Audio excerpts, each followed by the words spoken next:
This time, I would like to introduce the first series of defect countermeasure methods based on facts that Mr. Shigehiro Nakamura developed over a 4-year period with 21 leading Japanese companies from different industries at the Total Zero Defects study group at the beginning of 1990 at the Japan Management Association. Many companies have already achieved great results in a short period of time using this method, but this Kindle picture book is a summary of the process that a practitioner in charge of quality improvement at a certain company goes through to apply the quality improvement method to his own company. The graph above this figure shows an example where a person with a lot of experience in defect countermeasures took up the defect and took measures.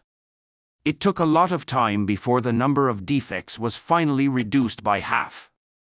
Mr. Nakamura was consulted by such kind of a company, and after implementing the defect countermeasure methods introduced in this picture book, the figure below shows an example where defects were reduced to 0 in a short period of time. The main theme of this series was to trace the history of zero defect measures in 10-year increments, which many leading companies around the world have followed to find cutting-edge measures, and to have TZD study group member companies implement those measures and achieve results. After that, we all work together to compile the key points into methods that can be used in the industrial world. So, I'd like to introduce an experience of quality in Japan from the 1950s, when Mr. Nakamura was 7 years old. This figure shows the content of the experience. When he went to buy a pot, there was a defective product in the store. He checked carefully before buying it, but the pot developed a hole in it within a short time. This example shows how low the quality of Japanese pots was in those days. In order for Japan, a country with few natural resources, to develop, it was absolutely necessary to produce quality products that could be internationally recognized. One solution to this was the use of statistical methods developed under the guidance of Dr. Deming in the 1970s.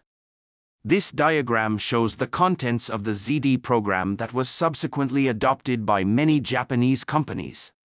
For details on the process and the results that each company achieved by using it, please refer to the explanation in the picture book. This method became the basis for the zero defects countermeasure method developed by Martin Corporation in the United States in 1961. This figure shows the requirements that were analyzed by the TZD study group and used by each company to achieve results.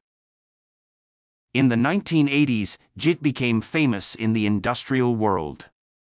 Toyota, known for its development, achieved zero-defect production with the stop string shown in the figure below.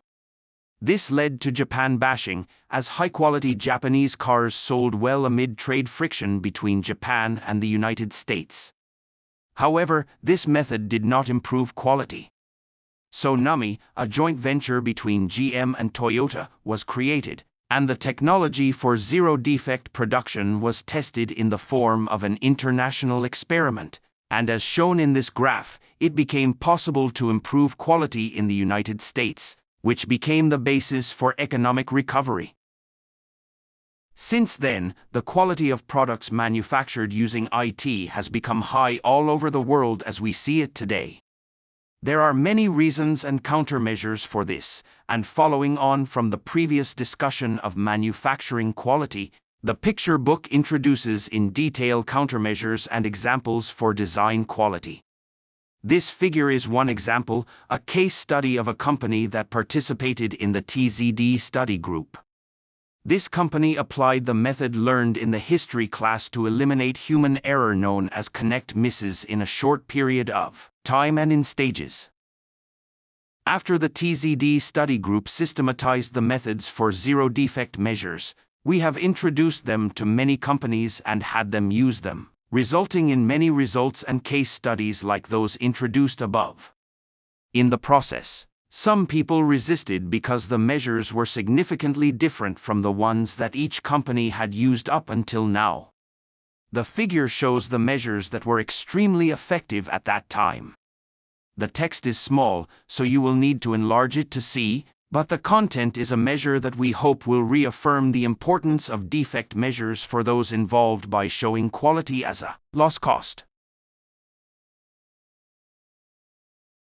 The subject of the history of quality improvement that I introduced this time is the right side of this figure.